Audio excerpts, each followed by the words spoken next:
Welcome to युवान law institute. हमने आज हुए आरजेएस का प्री एग्जामिनेशन का जो पेपर है इसको युवान लॉ इंस्टीट्यूट की फैकल्टी मेंबर्स और हम सब ने मिलकर के इसको सॉल्व किया है। हाई कोर्ट की तरफ से जो की इशू की जाएगी वो फाइनल होगी, बट हमने एक हमारा प्रयास किया है तो हाई कोर्ट की तरफ से जो की आनी है वो ऑथेंटिक होगी। इस की से आप अपना मिलान कर सकते हैं। ये युवान लॉ इंस्टीट्यूट की है जो हमने हमारा बेस्ट एफर्ट्स लगा करके की है, इस की को प्रिपेयर किया है। इस बार जो आरजेएस प्री का पेपर आया है वो मोस्टली कॉन्सेप्चुअल बेसिस यानी कॉन्सेप्ट पे आधारित है और दूसरा इलस्ट्रेशन बेस्ड है। तो जैसा अभी तक रूटीन में आता रहा है उससे हटकर के पेपर है और इसकी मेरिट भी अच्छी जानी है। जैसा पिछली बार 70 अबव थी, इस बार उससे भी अबव 75 से अबव रहेगी। 75 to 80 के नियर अबाउट रहनी है कट ऑफ इसकी। अभी हम एक एक करके कौन से क्वेश्चन का क्या आंसर होगा उसको डिस्कस करेंगे। ये हमारी सी सीरीज है, बुकलेट सीरीज सी है। आप लोग सी सीरीज के हिसाब से क्वेश्चन नंबर नहीं देख करके आप क्वेश्चन देखें कौन से क्वेश्चन का क्या उत्तर है, उसके हिसाब से आप अपनी अपनी की ए बी सी डी के अकॉर्डिंग आप मैच कर लीजिएगा। मैं जो यहाँ पे जिन क्वेश्चन को पढ़ करके उनके आंसर बता रहा हूँ वो सी सीरीज के आंसर हैं। देखिएगा इसका क्वेश्चन नंबर 1। आरजेएस का ये जो पेपर है 100 मार्क्स का पेपर है। इसमें 15 मार्क्स की हिंदी और 15 मार्क्स की इंग्लिश और 70 मार्क्स का लॉ का सब्जेक्ट है। पहले हम लॉ के पेपर को डिस्कस करते हैं। पहला क्वेश्चन नंबर 1 है, विबंध के सिद्धांत के संदर्भ में निम्न में से कौन सा कथन गलत है? With regards to doctrine of estoppel which of the following statement is wrong? तो इस क्वेश्चन नंबर 1 का राइट आंसर 2 है। क्वेश्चन नंबर 1 का राइट आंसर 2 है। क्वेश्चन नंबर 2 है, कौन सा कथन सही है जब सिविल प्रक्रिया संहिता 1908 के आदेश 46 नियम 1 के अंतर्गत उच्च न्यायालय को प्रश्न का निर्देश कर दिया गया है? इसका जो ऑप्शन है प्रश्न नंबर 2 का भी उत्तर क्रमांक 2 सही है। इंग्लिश में देखिएगा, which of the following statement is correct? तो यहाँ पे 2 नंबर का स्टेटमेंट है।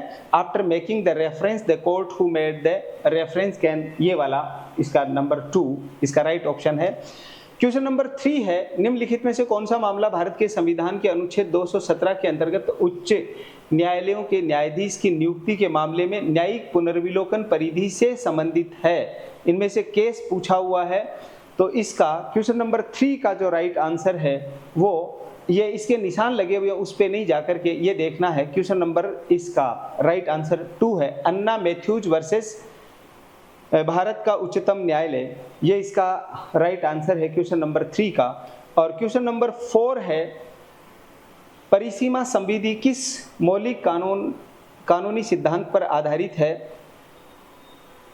जो 4th नंबर का क्वेश्चन है, the statutes of limitation are premised on which the fundamental legal maxim, कौन सी लीगल मैगजीम पे आधारित है? क्वेश्चन नंबर 4 का राइट आंसर है 1,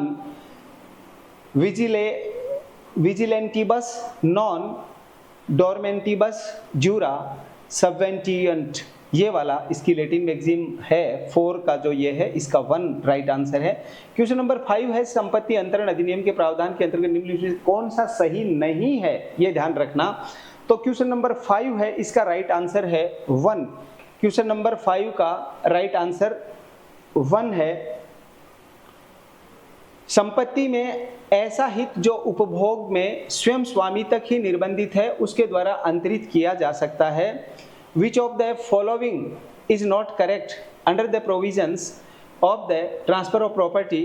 तो इसका जो राइट आंसर है 5 का वो 1 है, an interest of property restricted in its enjoyment to owner personally can transferred by him।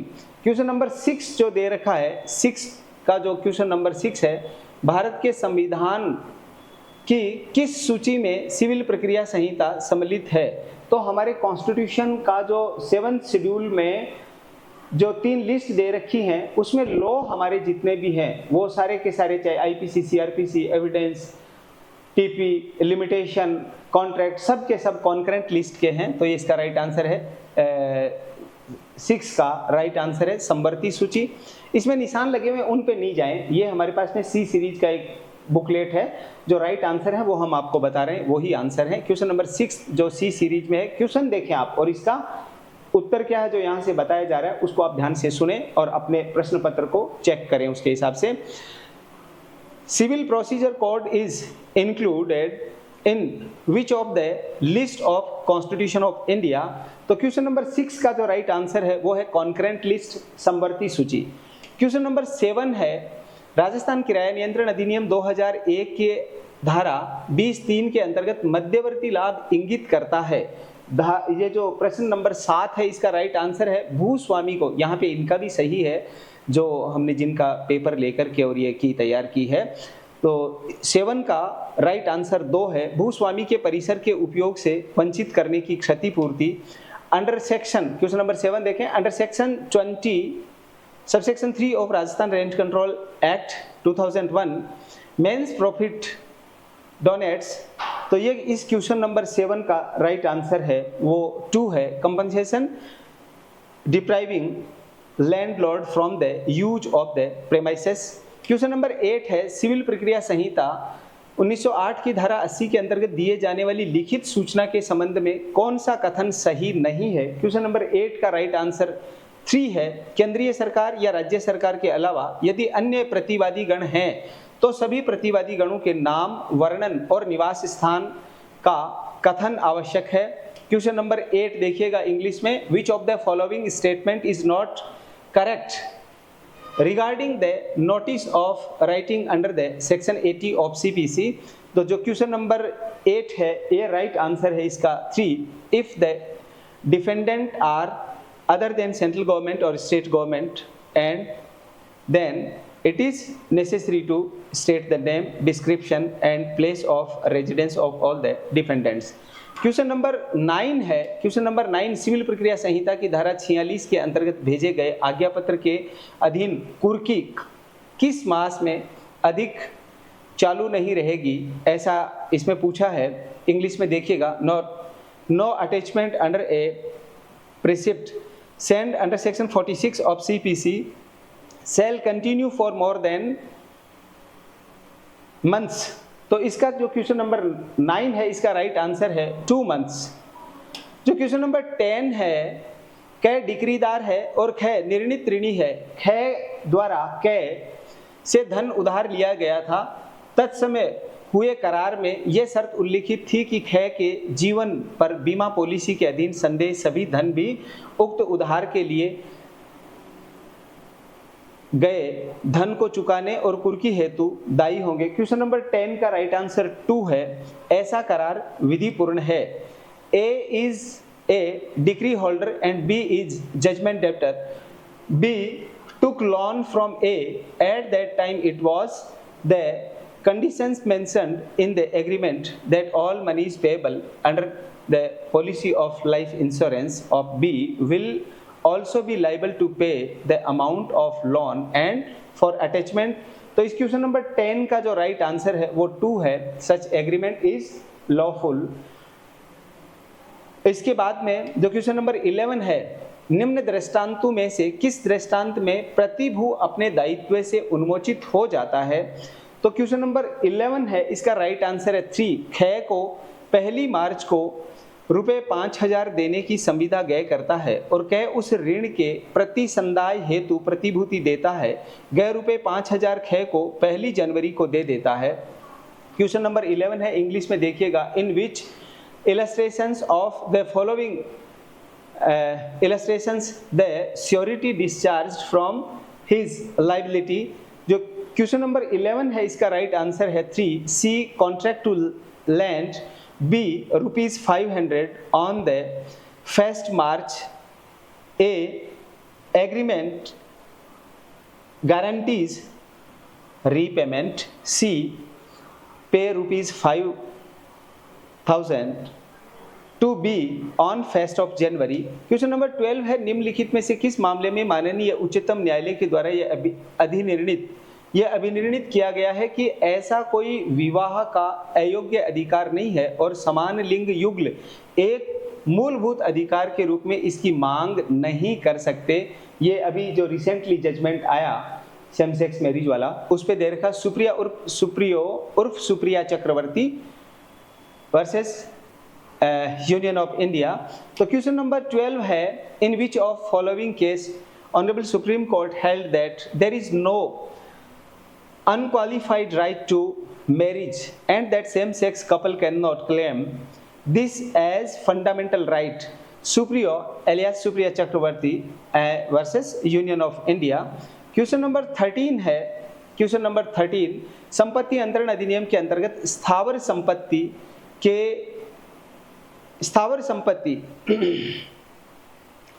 के बंधकों और भारों के विषय के संबंध में निम्नलिखित में से कौन सा कथन सही है। क्वेश्चन नंबर 13 का राइट आंसर है 3, सदा बंधक में बंधक संपत्ति का कब्जा परिदत्त किया जाता है।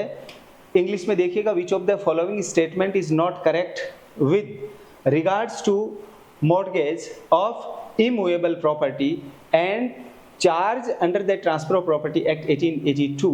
इसका जो राइट आंसर है क्वेश्चन नंबर 13 का राइट आंसर है वो है 3। In simple mortgage the possession of mortgaged property is delivered. Question number 14 है, क्वेश्चन नंबर 14, निर्णित ऋणी डिक्रीदार को कालित संदाय प्रतिभूति करे। क्वेश्चन नंबर 14 का राइट आंसर है 4, फर्म के विरुद्ध डिक्री का निष्पादन, the judgment debtor shall secure the decree holder such periodical payments.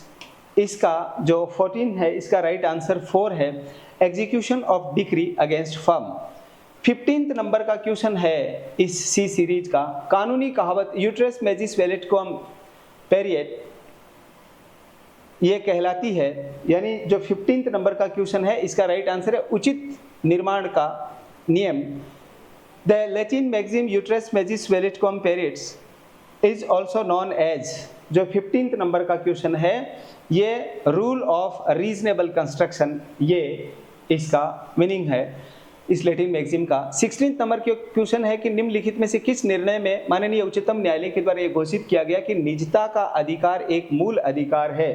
16 number का क्वेश्चन है, इसका राइट आंसर है 4, जस्टिस के.एस. पुट्टास्वामी सेवानिवृत्त versus Union of India, in which of the following judgment Honorable Supreme Court declared the right to privacy is a fundamental right, Justice K.S. Puttaswamy retired versus Union of India। ये बहुत popular case है, this case known as Aadhaar card case, Aadhaar card case के नाम से भी जाना जाता है। 17 नंबर का क्वेश्चन है ये लिमिटेशन का, परिसीमा अधिनियम 1963 के प्रावधानानुसार वाद तथा अनुच्छेद जिसमें परिसीमा अवधि विहित है का सही मिलान कीजिए। क्वेश्चन नंबर 17 है, इसका राइट आंसर 2 है, ये वाला 2, जो ये ऐसे मेल करके बताया गया है कि इनको इनसे मैच करें। इसका राइट आंसर क्या है, तो इसका राइट आंसर ये 2 है। क्वेश्चन नंबर 17 का राइट आंसर 2 है, यानी ए का बी है, 2 का ए का बै, 2 का से, 3 का ए और 4 का दे। और यहाँ पर क्वेश्चन नंबर 17 है, इसका राइट आंसर हमने क्वेश्चन नंबर 17 का राइट आंसर है वो 2 है, ए का बी, 2 का सी, 3 का ए, 4 का डी। और क्वेश्चन नंबर 18 है, भारतीय साक्ष्य अधिनियम 1872 की धारा 126 के अंतर्गत निम्नलिखित में से कौन सी संसूचना प्रकटन से संरक्षित नहीं है। इसमें दे रखा है क्वेश्चन नंबर 18 में, इसका राइट आंसर है 3, कक्षीकार अपने वकील से कहता है कि वह कूट रचित वसीयत के आधार पर अमुक संपत्ति अभिप्राप्त करना चाहता है और इस आधार पर वह वाद लाता है। तो इसमें क्या कहा गया, कौन सी है वो प्रिविलेज्ड कम्युनिकेशन नहीं है, तो वो इसके आधार, क्योंकि यहाँ पे वो कॉन्स्पिरेसी के बारे में बताता है, इसलिए इंडियन एविडेंस एक्ट का ये क्वेश्चन है, विच of the following communication is not protected from disclosure under section 126 of the Indian Evidence Act।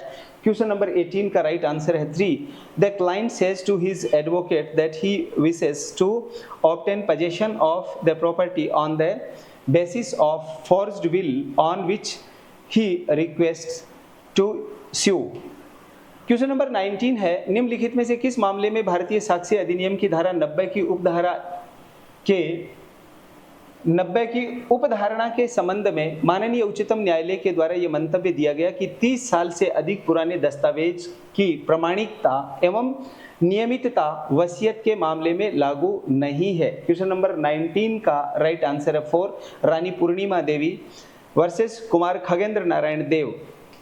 Question number 19 देखिएगा, सी सीरीज के according, in which of the following case honourable supreme court observe that presumption under section 90 of the Indian Evidence Act that regards to the genuineness and regularity of documents which are more than 30 years old is inapplicable when it comes to a will। इसका right answer है question number 19 का 4, रानी पूर्णिमा देवी versus Kumar Khagendra Narayan देव। और question number 20 है, कै रुपये 25,000 की decree खे के विरुद्ध अभिप्राप्त करता है। गै जो खे का न्यासी है, खे की ओर से कै के विरुद्ध रुपये 25,000 की डिक्री प्राप्त करता है। उपरोक्त दृष्टांत के संबंध में निम्नलिखित में से कौन सा कथन सही है? क्वेश्चन नंबर जो 20 है उसका राइट आंसर 2 है। खे गै की डिक्री को प्रति डिक्री के रूप में नहीं बरत सकता। इस क्वेश्चन नंबर 20 का A obtains a decree against B for ₹25,000. C, who is trustee for B, obtains a decree of behalf of B against A for ₹25,000. Which of the following statement is correct with regards to above illustrations? तो इस question का जो question number 20 है इसका right answer 2 है। B cannot treat C decree as a cross decree। इसके बाद में क्वेश्चन नंबर 21 है, एसआरए का क्वेश्चन है, विनिर्दिष्ट अनुतोष अधिनियम 1963 की धारा 21 के प्रयोजन में निम्नलिखित में से कौन सा कथन सही है? इस क्वेश्चन नंबर 21 का राइट आंसर 2 है, 21 का, जहां वाद में प्रतिकर की मांग नहीं की गई है वहां प्रतिकर नहीं दिलाया जा सकता। इसको इंग्लिश में देखिएगा, which of the following statement is correct for purposes of section 21 of specific relief act 1963। तो क्वेश्चन नंबर 21 का राइट आंसर 2 है। The compensation can not be awarded where plaintiff has not claimed the compensation in the suit. Question number 22 है, किसी एक विधायिका के द्वारा निर्मित विधि अन्य विधायिका के क्षेत्र को आनुषंगिक रूप से प्रभावित करती है तो निम्न में से निर्वाचन के किस सिद्धांत को लागू किया जा सकता है? क्वेश्चन नंबर 22 है। क्वेश्चन नंबर 22 का राइट आंसर 1 है, पृथक्करण का सिद्धांत। A law made by one legislature affects the scope of other legislature in related manner then which of the following doctrine is interpretation is applied. तो question number 22 का right answer 1 है, doctrine of separation. और question number 23 है, 23 का right answer 2 है, निम्नलिखित में से कौन सा अपीलीय आदेश नहीं है? सिविल प्रक्रिया संहिता 1908 के आदेश 6 नियम 17 के अधीन का आदेश। इंग्लिश में देखिएगा, which of the following is not an applicable order. तो इसका राइट आंसर 2 है, an order under rule 17 order 6 of the CPC। उसके बाद में क्वेश्चन नंबर 24 है। क्वेश्चन नंबर 24 का राइट आंसर 1 है, भूस्वामी के द्वारा किराएदार के मध्य किराएदार पर दिए गए परिसर का किराया 4% प्रतिवर्ष की दर से बढ़ाए जाने का करार दिनांक 1 जनवरी 2024 को किया गया। धारा 7 राजस्थान किराया नियंत्रण अधिनियम 2001 के अंतर्गत ऐसा करार क्या होगा? विधिपूर्ण करार है, ये इसमें कहा गया है। 24, the agreement executed on 1st of January 2024 between landlord and tenant to increase the rent of let out premises by 4% per annum under section 7 of Rajasthan Rent Control Act 2001. Such agreement is lawful agreement। Act में 5% दे रखा, लेकिन अगर party तय करती है तो ये 4% तो लॉफुल माना जाएगा। 25 नंबर का क्वेश्चन है, 25 का राइट आंसर, निम्नलिखित कथनों में से कौन सा कथन सही नहीं है? इसमें राइट आंसर 4 है, राज्यसभा के उपसभापति के रूप में पद धारण करने वाले सदस्य को तब तक नहीं हटाया जाएगा जब तक ये साबित असमर्थता के आधार पर ऐसे हटाए जाने के लिए राज्यसभा के द्वारा अपनी कुल सदस्य संख्या के बहुमत के द्वारा समर्थित संकल्प पर भारत के राष्ट्रपति ने आदेश नहीं दे दिया हो। ये राज्यसभा के सभापति यानी उपराष्ट्रपति को हटाए जाने के बारे में बताया गया है। देखिएगा, which of the following statement is not correct, तो ये 4th नंबर का करेक्ट नहीं है। Member holding office of as deputy chairman, तो वाइस प्रेसिडेंट का एक ही काम है डेप्यूटी चेयरमैन उस ऑफिस को होल्ड करना। द काउंसिल ऑफ स्टेट के चेयरमैनशिप इसका deputy chairman, council of state का ये उपराष्ट्रपति नहीं होते हैं, उपराष्ट्रपति तो चेयरमैन होते हैं। इसका राइट आंसर है a member holding office as deputy chairman, यानी उपराष्ट्रपति के बाद में जिनको डेप्यूटी चेयरमैन बनाया गया है ऐसे व्यक्ति के बारे में है।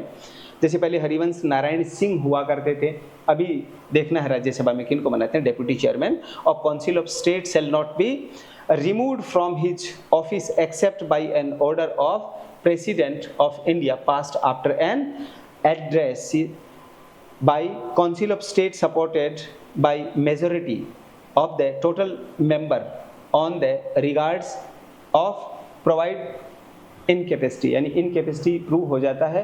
प्रूव्ड इनकेपेसिटी जब जैसे ही प्रूव हो जाएगा तो 250 मेंबर है उनकी मेजोरिटी जैसे ही हो जाएगा, यानी 126 मेंबर या फिर टोटल प्रेजेंट है उनकी मेजोरिटी। तो यहाँ टोटल नंबर की मेजोरिटी। 26 नंबर का क्वेश्चन है। 26 में राइट आंसर देखना हमें, निम्नलिखित में से कौन सी शक्ति उस न्यायालय में निहित नहीं है जिसे डिक्री निष्पादन हेतु अंतरित की गई है। तो इसका राइट आंसर है 26 का राइट आंसर 3 है। डिक्री के अंतरिति की प्रेरणा से निष्पादन का आदेश देने की शक्ति। Which of the following power is not vested in court to which the decree was sent for execution. इसका राइट आंसर है power to order execution at the instance of transferee of the decree. और question number 27 है, civil प्रक्रिया संहिता 1908 के अंतर्गत वाद की प्रथम सुनवाई से तात्पर्य क्या है, यानी कब माना जाएगा कि वाद की प्रथम सुनवाई हुई है। तो इसका राइट आंसर है आदेश 10 नियम 2 के अधीन परीक्षा करने से। 3rd नंबर का इसका राइट आंसर है 27 का। इंग्लिश में देखिएगा 27, under the CPC the first hearing of suit means the examination under order 10 rule 2। और CPC का क्वेश्चन नंबर 28 है। इसमें क्वेश्चन नंबर 28, सिविल प्रक्रिया संहिता 1908 के आदेश 10 नियम 2 के अंतर्गत पक्षकारों की मौखिक परीक्षा के पीछे उद्देश्य है।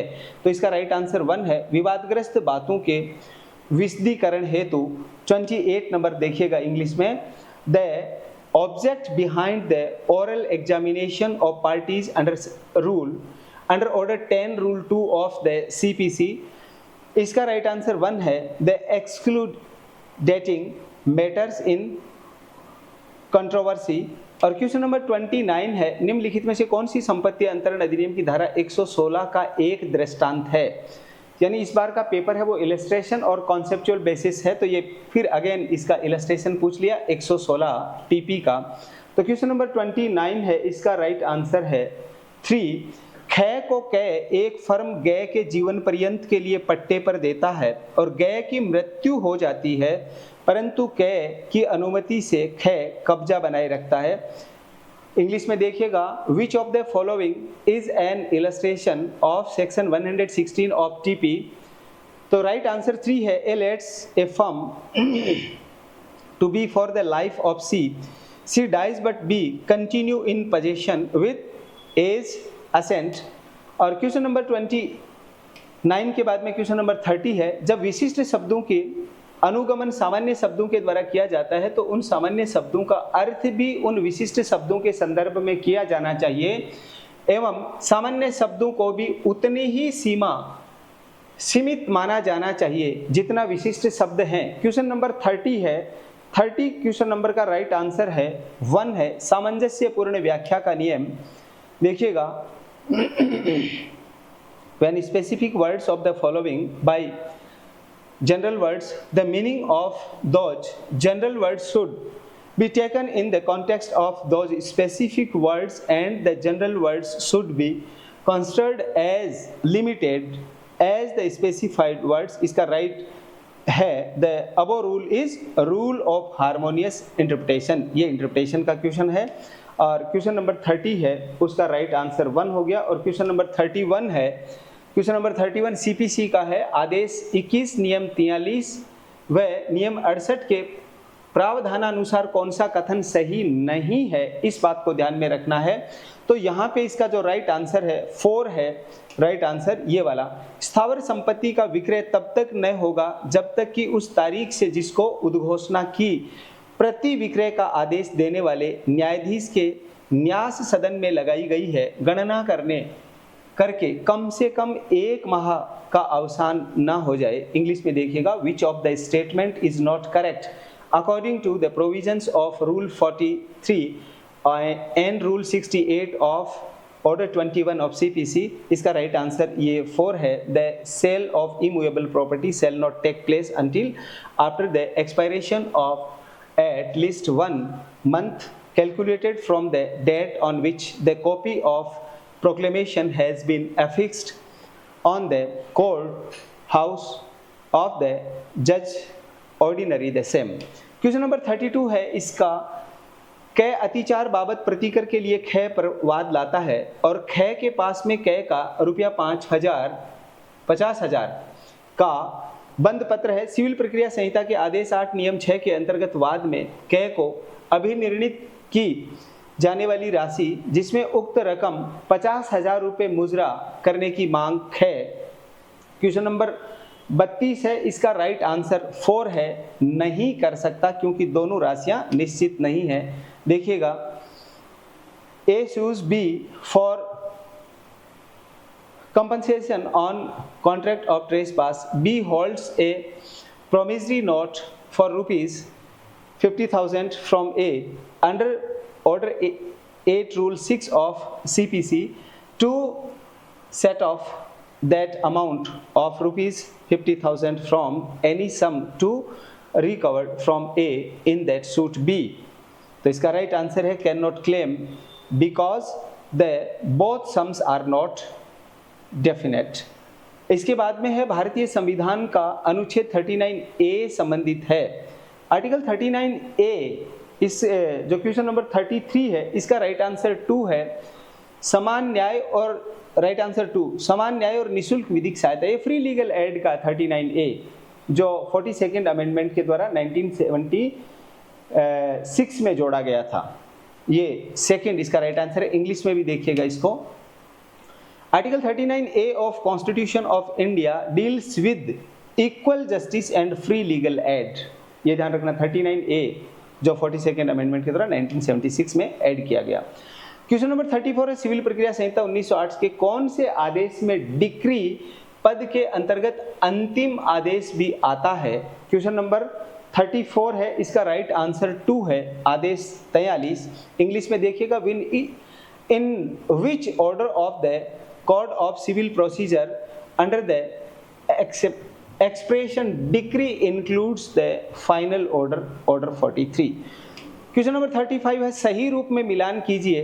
प्रशासन पद में डिक्री, सुफा के दावे में डिक्री, संपत्ति के विभाजन के वाद में डिक्री, कब्जा व अंतःकालीन लाभ में डिक्री। इसमें इनमें से मैच करना है। तो क्वेश्चन नंबर जो 35 है उसका राइट आंसर है 1 है, यानी ए का द, यानी इसका 1 का ये होगा आदेश और 2 का ए, ये जो 2 है इसका ये आदेश 20 और जो इसमें 3 दे रखा उसका बे होगा संपत्ति विभाजन के बाद में डिक्री यानी आदेश 20 और इसका 4 है जो कब्जा अंतःकालीन लाभ, इसमें से होगा आदेश 20 नियम 12।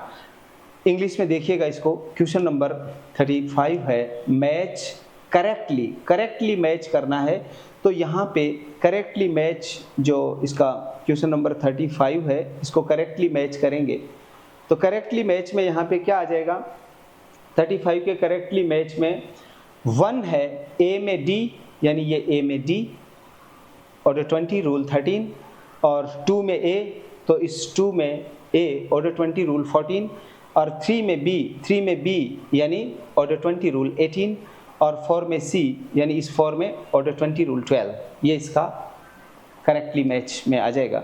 क्वेश्चन नंबर 36 है, रामस्वरूप पर सविता की सोने की चैन चोरी करने का आरोप लगाया जाता है तथा दोष सिद्ध किया जाता है। उपरोक्त दृष्टांत के संबंध में निम्नलिखित में से कौन सा कथन सही है? इसका राइट आंसर 1 है। रामस्वरूप को तत्पश्चात उन्हीं तथ्यों पर लूट का आरोप लगाया जा सकता है और विचारण किया जा सकता है। क्वेश्चन नंबर 36 देखिएगा, 36 इंग्लिश में देखिएगा। Ramswaroop is charged and convicted for the theft of the golden chain of Savita. Which of the following statement is correct regarding above illustration? Ramswarup can subsequently charged with and tried for a robbery on the same fact. Question number 37 है Indian evidence act का section 33 के अंतर्गत किसी साक्ष्य में कथित तथ्यों की सत्यता को पश्चातवर्ती कार्रवाई में साबित करने के लिए उक्त साक्ष्य की सुसंगति के संबंध में दांडिक विचारण से तात्पर्य है। क्वेश्चन नंबर 37 है, इसका राइट आंसर 3 है। परिवादी की ओर से प्रस्तुत साक्षी और अभियुक्त के बीच की कार्रवाई से है।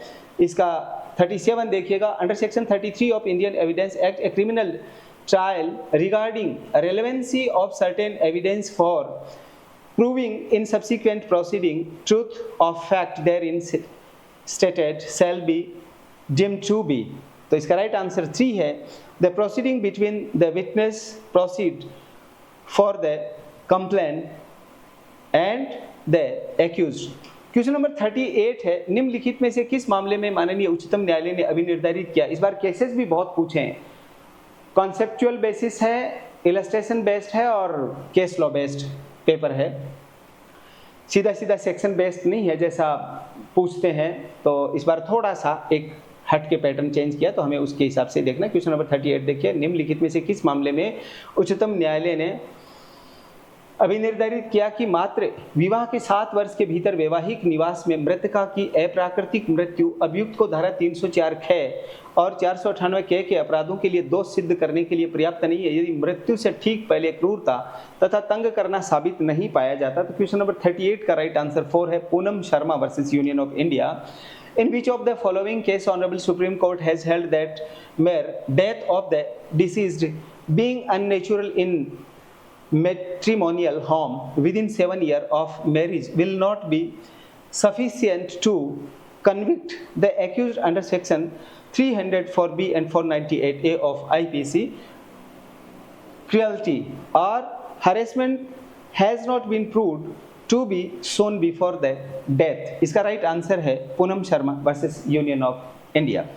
उसके बाद में क्वेश्चन नंबर 39, किसी मामले में न्यायालय ने दंड प्रक्रिया संहिता 1973 की धारा 70 के अंतर्गत गिरफ्तारी वारंट जारी किया जाता है। ऐसा वारंट प्रत्यावर्तन में रहेगा। जो सेक्शन 39 है उसका राइट आंसर 2 है। जब तक, यहाँ इनका भी सही है, जब तक निष्पादित न कर दिया जाए उसे जारी करने वाले न्यायालय के द्वारा रद्द न कर दिया जाए। इंग्लिश में देखिएगा क्वेश्चन नंबर 39 सी सीरीज का।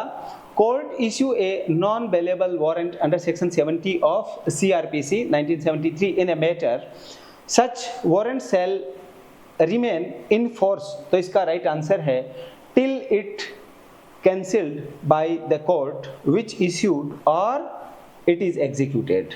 क्वेश्चन नंबर 40 है, निम्नलिखित में से कौन सा मानहानि के अपराध के लिए अपवाद की श्रेणी में नहीं आता है? ये ध्यान रखना, नहीं आता है पूछ रहा है। क्वेश्चन नंबर 40 का राइट आंसर है 40 ये भी इनका सही है, किसी अन्य व्यक्ति के ऊपर विधिपूर्ण प्राधिकार न रखने वाले व्यक्ति के द्वारा की गई अन्य व्यक्ति की परिनिंदा। Which of the following does not come under the exception to offence of defamation. इसका राइट आंसर है censure passed in good faith by person not having lawful authority over another. Question number 41 है, निम्नलिखित में से क्या चोरी के अपराध का एक आवश्यक तत्व नहीं है? यानी थेफ्ट का एसेंशियल एलिमेंट कौन से वाला नहीं है? तो क्वेश्चन नंबर 41 का राइट आंसर 3 है, संपत्ति के स्वामी का कब्जा। Which of the following is not essential ingredients of offense of theft? 3. Property is possession of owner. Owner के पोजेशन में हो सकता है, उसके एजेंट के भी पोजेशन में हो सकती है, वाइफ के पोजेशन में हो सकती है, क्लर्क के पोजेशन में हो सकती है। तो ऐसा ये वाला इसका बहुत अच्छा क्वेश्चन दिया है ये। इसके बाद में क्वेश्चन नंबर 42 है, जे का है किशोर न्याय बालकों की देखरेख संरक्षण अधिनियम 2015 के अंतर्गत पश्चातवर्ती देखरेख से उन व्यक्तियों की जिन्हें खालिस्तान और जिन्होंने समाज की मुख्य धारा से जुड़ने के लिए किसी संस्थागत देखरेख का त्याग कर दिया है, वित्तीय और अन्यथा सहायता का उपबंध किया जाना अभिप्रेत है। तो क्वेश्चन नंबर 42 का राइट आंसर 3 है। ये भी यहाँ पे इनका सही है। 18 वर्ष की आयु पूरी कर ली है परंतु 21 वर्ष की आयु पूरी नहीं की है। इसके बाद में क्वेश्चन नंबर 42 को इंग्लिश में देखिएगा। Under the J act after care means making provisions of support financial or otherwise to persons who and have left any institutional care to join the mainstream of the society। question number 42 का right answer 3 है। completed the age of 18 year but have not completed the age of 21 year। Question number 43 है। दंड प्रक्रिया संहिता की धारा 306 के प्रावधान निम्नलिखित में से किसको लागू नहीं होंगे। 43 का राइट आंसर है वो 2 है। ये भी इनका सही है। 3 वर्ष तक की अवधि के कारावास से दंडनीय अपराध को इंग्लिश में देखिएगा। In which of the following matter section 306 of CRPC does not apply. तो इसका राइट आंसर है क्वेश्चन नंबर 43 का राइट आंसर 2 है। Offence punishable with imprisonment for 3 years. और क्वेश्चन नंबर 44 है। विशेष परिस्थितियों में से एक घर को जेल घोषित किया जाकर सुरेश, रमेश, जगदीश को उस घर में न्यायिक अभिरक्षा में तीनों को रखा जाता है और उस घर के चारों ओर सशस्त्र बलों को कड़ा पहरा है।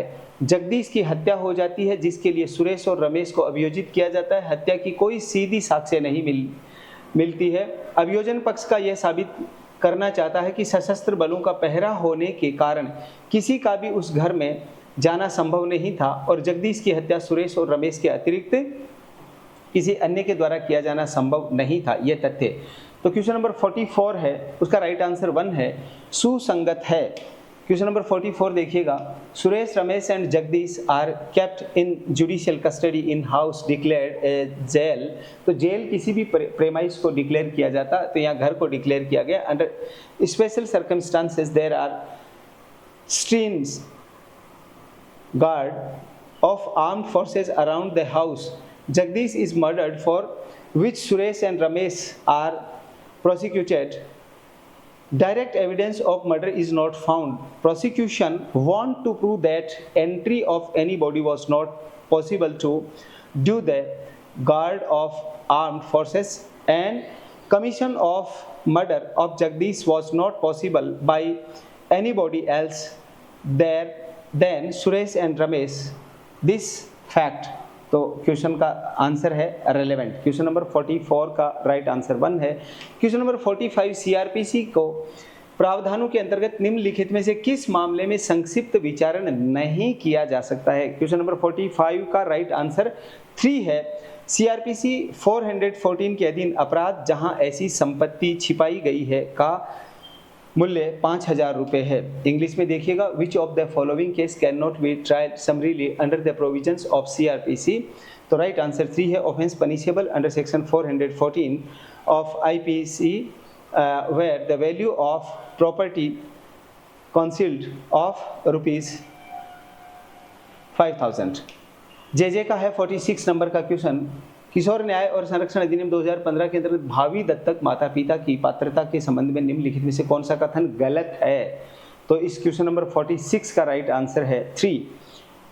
कोई एकल पुरुष किसी बालिका को दत्तक ग्रहण के लिए पात्र है। Under the J act 2005 which of the following statement is wrong in relation with eligibility of prospective adoptive parents. तो राइट आंसर 3 है। A single male is eligible to adopt a girl child. और question number 47 है। रचित और विकसित के मध्य पुरानी रंजिश है।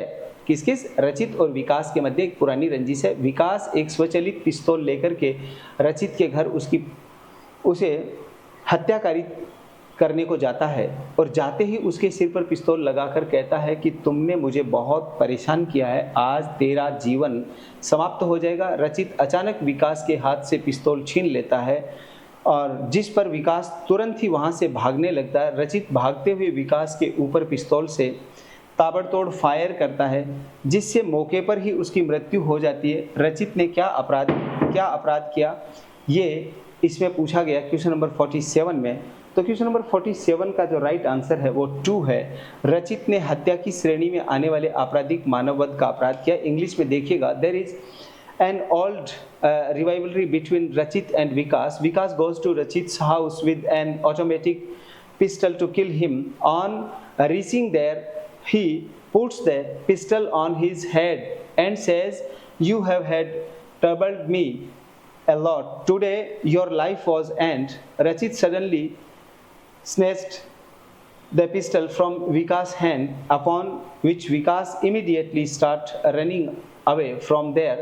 While running, Rachit fired several rounds of pistol at Vikas, due to which he dies on the spot. What offense has Rachit committed? तो क्वेश्चन नंबर 47 है, इसका राइट आंसर 2 है। Rachit has committed the offence of culpable homicide amounting to murder. Question number 48 है, ये probation का है। Probation परिवीक्षा अधिनियम 1958 की धारा 4 की उपधारा 2 और धारा 6 की उपधारा 2 के अंतर्गत प्रस्तुत परिवीक्षा अधिकारी की रिपोर्ट का अवलोकन करने की प्रार्थना अभियुक्त के द्वारा न्यायालय के समक्ष की जाती है। इस संबंध में निम्नलिखित में से कौन सा कथन सही है? तो क्वेश्चन नंबर 48 है। क्वेश्चन नंबर 48 का राइट आंसर है 3। ऐसी रिपोर्ट गोपनीय दस्तावेज है, हालांकि यदि न्यायालय उचित समझे तो उसका सार अभियुक्त को संसूचित किया जा सकेगा। यानी क्वेश्चन नंबर 48 है सी सीरीज का, इसका राइट आंसर 3 है। और इंग्लिश में देखिएगा, accused prays before the court to see the report of probation officer made under section 4 subsection 2 and section 6 subsection 2 of Probation of Offenders Act 1958 in regards which of the following statement is correct? तो ये third number का statement है, ये correct है। Such report is confidential document and although the court may it is so think fit communicate to substance thereof to the accused. Question number 49 है, निम्नलिखित में से किस परिस्थिति में एक प्राइवेट व्यक्ति किसी व्यक्ति को गिरफ्तार कर सकता है? क्वेश्चन नंबर 49 का राइट आंसर है 49 का राइट आंसर 3 है। जब वह व्यक्ति उसकी उपस्थिति में एक अजमानती और संज्ञेय अपराध कारित करता है। In which of the following circumstances a private person can arrest any person when such person committed non bailable and cognizable offence in his presence. Question number 50 है, महिलाओं का कार्यस्थल पर लैंगिक उत्पीड़न निवारण प्रतिषेध प्रतितोष अधिनियम 2013 की धारा 11 की उपधारा 1 के अधीन कार्रवाई करने के प्रयोजन से आंतरिक समिति को किसी व्यक्ति को समन करने या शपथ पर उसकी परीक्षा करने के संबंध में वही शक्ति होंगी जो। क्वेश्चन नंबर 50 है, 50 का राइट आंसर 1 है। किसी वाद का विचारण करते समय सिविल प्रक्रिया संहिता 1908 के अधीन किसी सिविल न्यायालय में निहित है। क्वेश्चन नंबर 50 देखिएगा इंग्लिश में, for the purpose of making an inquiry under subsection 1 of section 11 of sexual harassment of women at workplace prevention prohibition and redressal act 2013 the internal committee shall have the same power for summoning of any person and examining him on oath as, इसका right answer 1 है, vested in a civil court under the CPC when trying a suit। तो ये question number 50 है, इसका right answer 1 है। Question number 50 क्या कहता है कि महिलाओं के कार्यस्थल पर ये लैंगिक उत्पीड़न की धारा 11 की उपधारा 1 के अधीन कार्रवाई करने के प्रयोजन के लिए आंतरिक समिति को किसी व्यक्ति को समन करना है तो उसको शपथ पर उसकी परीक्षा करने संबंधी वही शक्तियां होंगी। कौन सी शक्तियां होंगी? किसी वाद का विचारण करते समय सिविल प्रक्रिया संहिता के अधीन किसी सिविल न्यायालय में निहित है। क्वेश्चन नंबर 50 का यहाँ पे इंग्लिश में हमने ये डिस्कस किया, इसका vested in civil court under CPC when trying a suit. Question number 50 का राइट आंसर 1 है।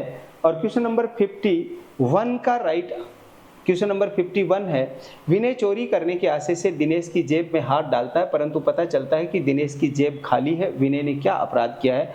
तो ये इसका ऑप्शन राइट है 2, विनय ने चोरी का प्रयास करने का अपराध किया है। इन order to commit theft, Vinay puts his hand in the pocket of Dinesh but came to know that Dinesh's pocket is empty. What offense has Vinay committed? Vinay has, second number का option इसका right है, Vinay has committed the offense of attempt to theft. Question number 52 है, जयपुर में कारित हत्या के अपराध का विचारण गलती से जिला एवं सेशन न्यायालय दौसा के द्वारा कर दिया जाता है तथा अपराधी को दोष सिद्ध कर दिया जाता है। निम्न में से कौन सा कथन सही है? जो 52 नंबर क्वेश्चन है उसका राइट आंसर 3 है। ऐसा विचारण और दोष सिद्धि केवल उस दशा में ही अपास्त किया जा सकता है जब यह प्रतीत होता हो कि गलती के कारण वस्तुतः न्याय नहीं हो पाया है। इसको इंग्लिश में भी देखिएगा, trial of murder committed in Jaipur is inadvertently conducted by district and session judge of Dausa and the accused has been convicted. Which of the following statement is correct? तो 3 नंबर का स्टेटमेंट है वो correct है। Such trial and conviction can quest only कब?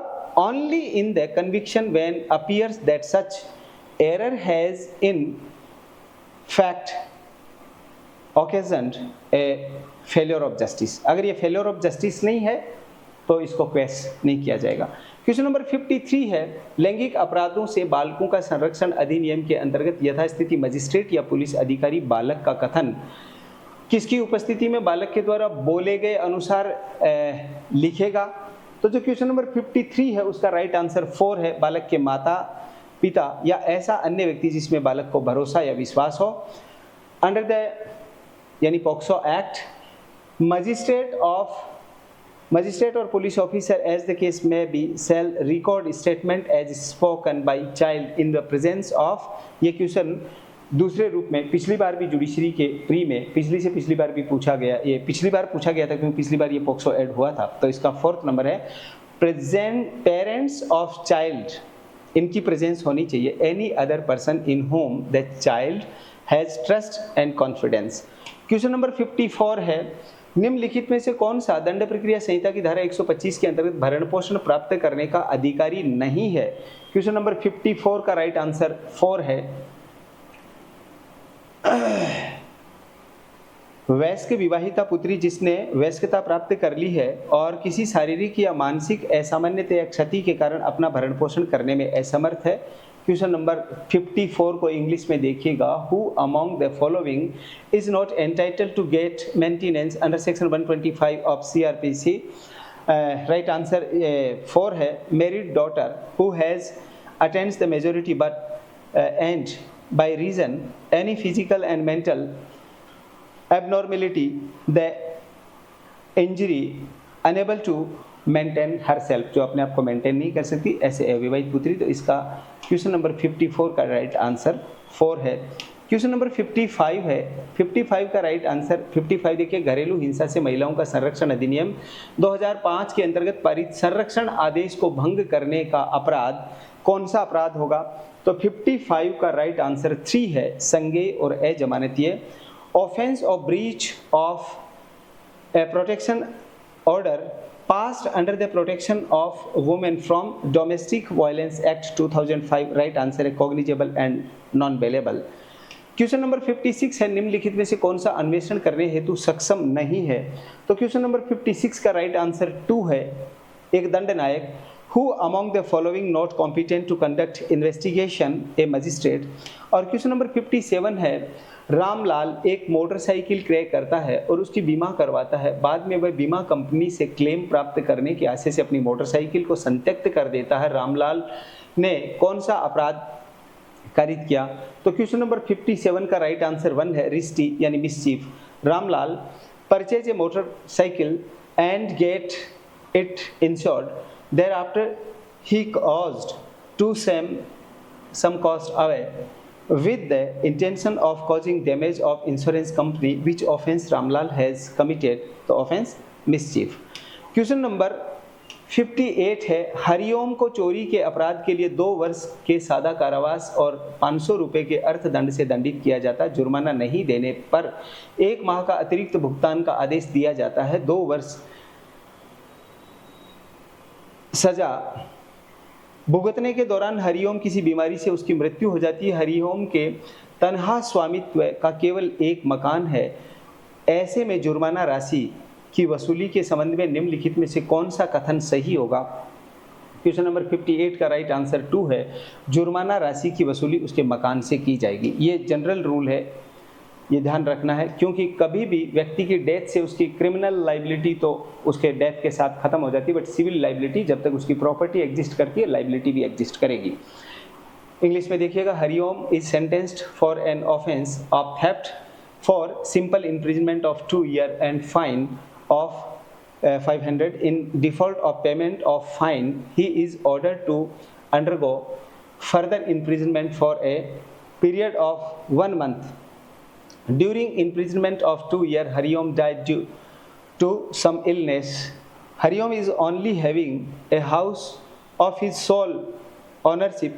Which of the following statement is correct regarding the recovery of such payment of fine? इसका right answer 2 है, amount of fine shall be recorded from his house.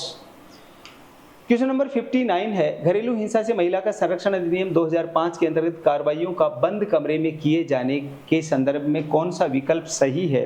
Question number 50 का right answer 3 है, यह न्यायालय के विवेक पर निर्भर करता है। यदि मजिस्ट्रेट ऐसा समझता है कि ऐसा आवश्यक हो तो कार्रवाई बंद कमरे में संचालित की जा सकती है। क्वेश्चन नंबर 59 को इंग्लिश में देखिएगा, which option is correct with relation to proceeding conduct in camera under the protection of domestic violence act 2005? इसका राइट आंसर 3 है। ये this is the question of the discretion of court. If magistrate thinks fit that it is necessary then proceeding में conduct in camera. Question number 60 है, महिलाओं का अशिष्ट रूपण प्रतिषेध अधिनियम 1986 के अंतर्गत निम्नलिखित में से कौन से कानून का विस्तार करना वितरण की परिभाषा में आता है? क्वेश्चन नंबर 60 का राइट आंसर 3 है, नमूने के तौर पर किया गया वितरण चाहे मुफ्त या अन्यथा हो। इंग्लिश में देखिएगा, distribution of which of following samples under the Indecent Representation of Women Prohibition Act 1986 come under the definition of distribution। तो इसका क्वेश्चन नंबर 60 का राइट आंसर 3 है, distribution by way of simple whether free और otherwise. Question number 61 है, भारतीय साक्ष्य अधिनियम 1872 में जहां एक तथ्य किसी अन्य तथ्य का निश्चयक सबूत घोषित किया गया है वहां न्यायालय। तो क्वेश्चन नंबर 61 का राइट आंसर 2 है, यह एक तथ्य के साबित हो जाने पर उस अन्य को साबित मानेगा और उसे ना साबित करने के प्रयोजन के लिए साक्ष्य दिए जाने की अनुज्ञा नहीं होगी। इंग्लिश में देखिएगा, व्हेन 61 को, when one fact is declared by Indian Evidence Act 1872 be conclusive proof of another, the court shall on proof of one fact regard the other as proved and shall not allow evidence to be given for the purpose of disproving it। Question number 62 का right answer है, प्रक्रम में लिखित अधिनियम यानी negotiable instrument के अंतर्गत firm के संबंध में संचालन से अभिप्रेत है। इंग्लिश में देखिएगा, under the NI act director in relation to firm means director कौन होगा? तो 62 नंबर का राइट आंसर 1 है, उस फर्म का कोई भागीदार, partner in the firm.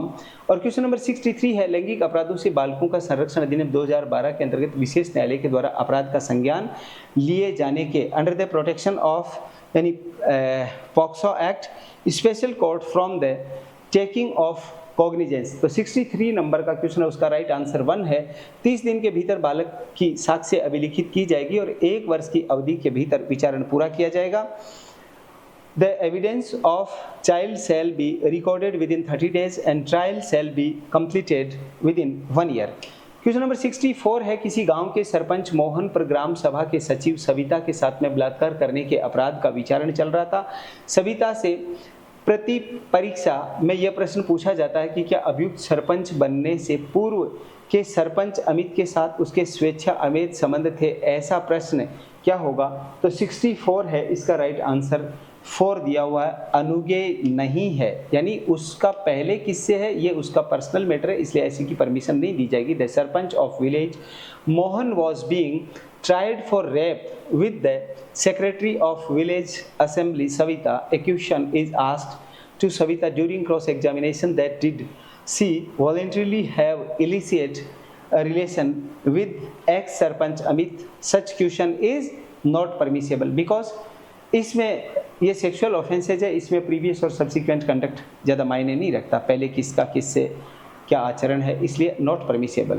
Question number 64 है, महिलाओं का कार्यस्थल पर लैंगिक उत्पीड़न निवारण प्रतिषेध प्रतितोष अधिनियम 2013 के अंतर्गत घरेलू कर्मकार की परिभाषा में निम्नलिखित में से कौन शामिल नहीं है? तो 65 नंबर का क्वेश्चन है, उसका राइट आंसर 4 है। नियोजक के कुटुंब का कोई सदस्य who among the following does not include in the definition of domestic worker under the Sexual Harassment of Workplace Prevention, Prohibition and Redressal Act 2013 any member of the family of employer। Question number 66 है, CrPC की धारा 94 के अंतर्गत search warrant जारी किया जाता है। Search warrant under 94 of CrPC 1973 is issued by. तो क्वेश्चन नंबर 66 है, उसका राइट आंसर 4 है। केवल जिला मजिस्ट्रेट, उपखंड मजिस्ट्रेट और प्रथम वर्ग मजिस्ट्रेट के द्वारा district magistrate, sub divisional magistrate यानी एसडीएम और magistrate of first class only. इसके बाद में क्वेश्चन नंबर 67 देखिएगा। क्वेश्चन नंबर 67 है, रमेश एवं सुरेश के मध्य में किसी बात को लेकर के बहस हो गई। रमेश ने सुरेश को भद्दी गालियां देना आरंभ कर दिया, जिससे सुरेश को अचानक गंभीर प्रकोपन कारित हुआ। सुरेश के बगल में उसका एक डंडा रखा था। अचानक हुए इस प्रकोपन के प्रभाव में उसने अपने दाहिने हाथ में डंडा उठाया और विजय, जिसकी रमेश के कुछ पुरानी रंजिश है तथा वह हर सूरत में रमेश को मारना चाहता है, पास में ही खड़ा हुआ है, ये देख रहा था। वह अचानक वहां पहुंच जाता है तथा सुरेश से कहता है कि कैसे इंसान हो, खड़े खड़े माँ बहन की गालियाँ सुन रहे हो, डंडे से कुछ होने वाला नहीं है, ये लो रिवॉल्वर। ऐसा कहने पर वह सुरेश को रिवॉल्वर थमा देता है एवं सुरेश रिवॉल्वर लेकर रमेश पर फायर कर देता है, जिससे रमेश की मृत्यु हो जाती है। सुरेश एवं विजय ने क्या क्या अपराध कारित किया है? तो यहाँ पर क्वेश्चन नंबर 67 है। क्वेश्चन नंबर 67 का राइट आंसर 3 है। विजय ने हत्या का और सुरेश ने हत्या की श्रेणी में नहीं आने वाले आपराधिक मानववध का अपराध किया है। इसको इंग्लिश में देखिएगा। There was an agreement between Ramesh and Suresh over some issue. Ramesh started abusing Suresh badly with caused sudden and grave provocation to Suresh. Suresh had a stick laying beside him. Under the effect of sudden and grave provocation, he picked up the stick with his right hand. Vijay, who has an old enmity with Ramesh and want to kill Ramesh at any cost, was standing nearby and watches all this. He suddenly reached there and says, Suresh, what kind of person are you? You are standing and listening the abuse against your mother and sister too. The stick is not going to do anything. Take this revolver. Saying this, he hands over a revolver to Suresh, and Suresh takes the revolver and fires at Ramesh, which causes Ramesh death. What offense have Suresh and Vijay committed? तो इसका right answer 3 है।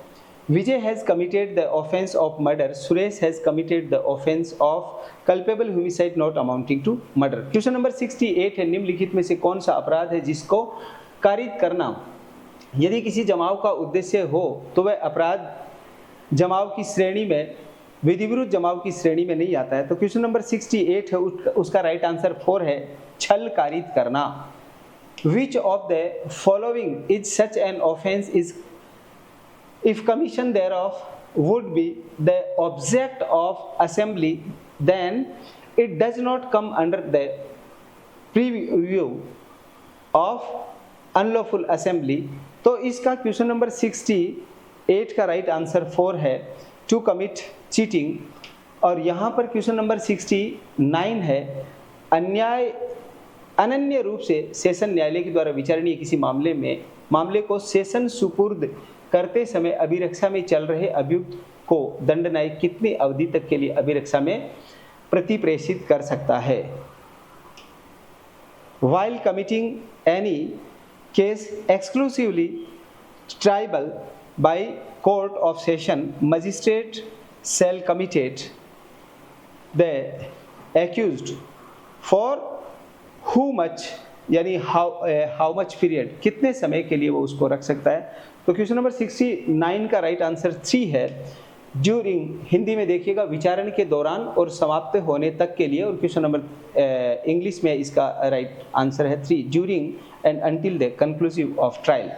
Question number 70 है, चेतना और विजेता एक ही दफ्तर में काम करती है। चेतना को विजेता का एक सरकारी वचन पत्र मिलता है जिस पर निरांक पृष्ठांकन है। चेतना ये जानते हुए कि वह वचन पत्र विजेता का है, उसे ऋण के लिए प्रतिभूति के रूप में बैंक के पास इस आशय से रख देती है कि वह भविष्य में उसे विजेता को प्रत्यावर्तित कर देगी। क्वेश्चन नंबर 70 है, इसका राइट आंसर है, 70 का राइट आंसर है 2। चेतना ने संपत्ति का बेईमानी से दुर्विनियोग करने का अपराध किया। इंग्लिश में देखिएगा क्वेश्चन नंबर 70 को, Chetna and Vijeta works in similar office. Chetna finds a government promissory note belonging to Vijeta bearing a blank endorsement. Chetna, knowing that he not belonging to Vijeta, pledges it with a banker, is a security for a loan, intending at future time to restore it to Vijeta. Which of the following statement is correct? तो question number 70 का right answer है 2। Chetna has committed the offence of dishonest misappropriation of property. ये 70 question हमारे law के, civil और criminal के subject के मिलाकर के हो गए। अब 15 क्वेश्चन हिंदी के और 15 क्वेश्चन इंग्लिश के, इनका भी हम राइट आंसर एक बार देखते हैं जो आज के आरपीएससी के पेपर में आया है। ऑथेंटिक की हाई कोर्ट की होगी, फिर भी हमने प्रयास किया है कि जितना संभव हो उतना ऑथेंटिक हम हमारी ओर से आपको प्रोवाइड करवा रहे हैं। बाकी ऑथेंटिक तो हाई कोर्ट वाली होगी, हम हमारा प्रयास कर रहे हैं। 71, अनु उपसर्ग से निर्मित शब्द नहीं है। क्वेश्चन नंबर 71 का राइट आंसर है 2, अनुपस्थिति। और क्वेश्चन नंबर 72 है, उपयुक्त विलोमता वाला विकल्प नहीं है। 72 का राइट आंसर है 3, अभिज्ञ, भिज्ञ। और क्वेश्चन नंबर 73 है, दाल में कुछ गिर गया। वाक्य में कुछ शब्द में सर्वनाम का प्रकार है, यानी 73 नंबर का जो क्वेश्चन है उसका राइट आंसर है, 73 नंबर का क्वेश्चन है उसका 1, अनिश्चयवाचक। और क्वेश्चन नंबर 74 है, बहुवचन में यथावत प्रयोग हेतु उपयुक्त शब्द वाला विकल्प है। क्वेश्चन नंबर 74 का राइट आंसर है 2, प्राण। और क्वेश्चन नंबर 75 है, अशुद्ध शब्द। तो 75 का राइट आंसर है 2, स्वातंत्र्य। क्वेश्चन नंबर 76 है, विस्मयादि बोधक चिन्ह के अशुद्ध प्रयोग वाला विकल्प है। तो 76 क्वेश्चन नंबर है, इसका राइट आंसर 1 है, वाह तुम्हारे क्या कहने। क्वेश्चन नंबर 77 है, दमड़ी की सुर्द सवा मन मलिदा लोकोक्ति की निकटतम अर्थ है। तो क्वेश्चन नंबर 77 का राइट आंसर भी 1 है, थोड़े से लाभ के लिए बहुत अधिक खर्च करना। और तत्समय शब्द नहीं है। क्वेश्चन नंबर 78 का राइट आंसर 1 है, छठा, तत्समय शब्द नहीं है, छठा। और अपने आप को स्वयं मारने वाला वाक्यांश हेतु उपयुक्त शब्द है। तो 79 का राइट आंसर 2 है, आत्महत्या। और इन प्रत्यय से निर्मित शब्द नहीं है, इन प्रत्यय से। तो 18 है, इसका राइट आंसर 4 है, प्रवीण। और 81 है, संज्ञा से बनने वाला क्रियारूप नहीं है। संज्ञा से बनने वाला क्रियारूप नहीं है, इसका राइट आंसर है 81 का राइट आंसर 4 है, स्वीकारना। और शुद्ध वाक्य है, इनमें से कौन सा वाक्य शुद्ध है? इसका राइट आंसर 1 है, देश में सर्वस्व शांति है। ये शुद्ध वाक्य नहीं, देश में सर्वत्र शांति है, ऐसा सर्वस्व शांति है। इसको 82 में 1, जो क्वेश्चन नंबर 82 है क्वेश्चन नंबर 82 में 1 राइट आंसर है। 83 जो क्वेश्चन नंबर है, क्वेश्चन नंबर 83 अगला है, व्यंजन संधि से निर्मित शब्द शुद्ध रूप से नहीं है। तो 83 नंबर का जो क्वेश्चन है उसका 83 नंबर का राइट आंसर है 4 समुद्रोर्मी। और 84 है, किस विकल्प के सभी शब्द पुल्लिंग हैं। तो कौन से के सभी शब्द हैं वो पुल्लिंग है, इसका राइट आंसर 1 है, गुलाब, सेब, शरबत। और 85 है, परिभाषिकता की दृष्टि से सुमेल नहीं है। ये ध्यान रखना, यहाँ पे नहीं है पूछा है, तो 3 है, विधिपूर्ण यानी वैलिडेट। और क्वेश्चन नंबर 86, अब यहाँ से इंग्लिश के स्टार्ट हो गए, 71 से लेके 85 तक हिंदी के थे। इंग्लिश का देखिएगा, fill in the blank with suitable article determiner the economist is magazine, इसका फिल इन द ब्लैंक्स करना है। तो 86 का राइट आंसर 2 है, ए। क्वेश्चन नंबर 87 है, anatomy of the prospects is. तो 87 नंबर क्वेश्चन है, उसका राइट आंसर 4 है, सस्पेक्ट। क्वेश्चन नंबर 88 है, choose the correct option to fill in the blank with the modal auxiliaries suitable to the meaning indicate in the bracket. I punish you if you don't behave yourself. Threat. तो इसका 88 है, इसका right answer 2 है, will. I will punish. Question number 89 है, choose the option which is correct indirect transformation of sentence given below. He said, alas, I have lost my mobile phone. 89 number का जो question है इसका right answer है 3. He exclaimed with sorrow that he had lost his mobile phone. और question number 90 है, fill in the blank with correct form of verb. I all my childhood in Denmark. तो question number 90 का right answer 4 है, spent. I spent all my childhood in Denmark. Question number 91, choose the correct passive transformation of the given sentence, we have already given him a notice to vacate our house. जो question number 91 है उसका right answer हमारे हिसाब से question number 91 का right answer है वो 1 है, he has already been given a notice to vacate our house. Question number 92 है, fill in the blank with suitable article or determiner. Beauty is calibrator is famous all over the world. तो ये beauty of calibrator इसके बारे में कहता है। Question number 92 का right answer 3 है, the beauty यानी पूरी दुनिया में फेमस है इसलिए द आएगा। क्वेश्चन नंबर 93 है, choose the correct passive of the following sentence, we ought to keep our surrounding clean. Question number 93 है, इसका राइट आंसर 2 है, our surrounding ought to be kept clean. 94 है, fill in the blank with correct form of verb, the builder says they the roof by Tuesday.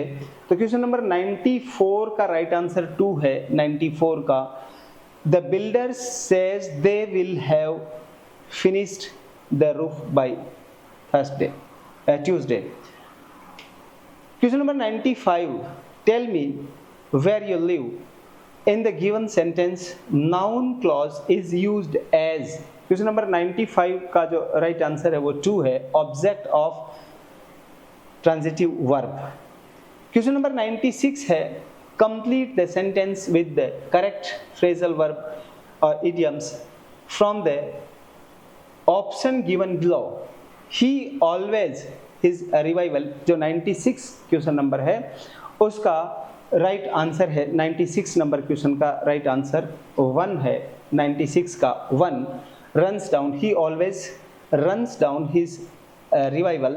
Question number 97 है, complete the sentence with the correct phrasal verb idioms from the opinion given below. My plan to go to Germany because to journey turned out to be very exorbitant। इस question number 97 का right answer है 4 fall out, यानी my plan to go to Germany fall out because the journey turned out to be very exorbitant. Question number 98 है, question number 98, fill in the blank with suitable article determiner. तो इस question number 98 का option है 1, each of the staff can speak Japanese. Question number 99, fill in the blank with correct form of verb. Question number 99 का right answer 2 है, he had state, ये 2 number, he had stayed in his father's firm till his father died। और question number 100 है, synonyms impeccable is। Question number 100 का right answer 1 है, flawless। हमने ये आज हुए यानी 23 जून को आज हुए आरजेएस प्री एग्जामिनेशन के पेपर का ऑब्जेक्टिव जो क्वेश्चन नंबर आते हैं, क्वेश्चन नंबर 15 इंग्लिश में, क्वेश्चन नंबर 15 हिंदी में और 17 सिविल और क्रिमिनल के हमने डिस्कस किए हैं। हमारी ओर से युवान लॉ इंस्टीट्यूट की तरफ से ये की बनाई गई है, ऑथेंटिक की हाई कोर्ट की होगी, फिर भी हमने हमारा बेस्ट एफर्ट किया है। फिर भी आप लोगों में से कोई डाउट हो, कोई बात पूछना हो तो 8306969794 पे कांटेक्ट करके आप युवान लॉ इंस्टीट्यूट में पता कर सकते हैं। RJS, APO, JLO, NET JRF, CLAT PG या CUET, UG PG, CLAT UG PG, इनके बारे में कोई भी आप गाइडेंस चाहते हैं, एपीओ और आरजेएस का न्यू बैच 1 जनवरी से स्टार्ट होगा। आप में से कोई भी गाइडेंस इस बारे में चाहते हैं, आप युवान लॉ इंस्टीट्यूट पधार सकते हैं। नमस्कार।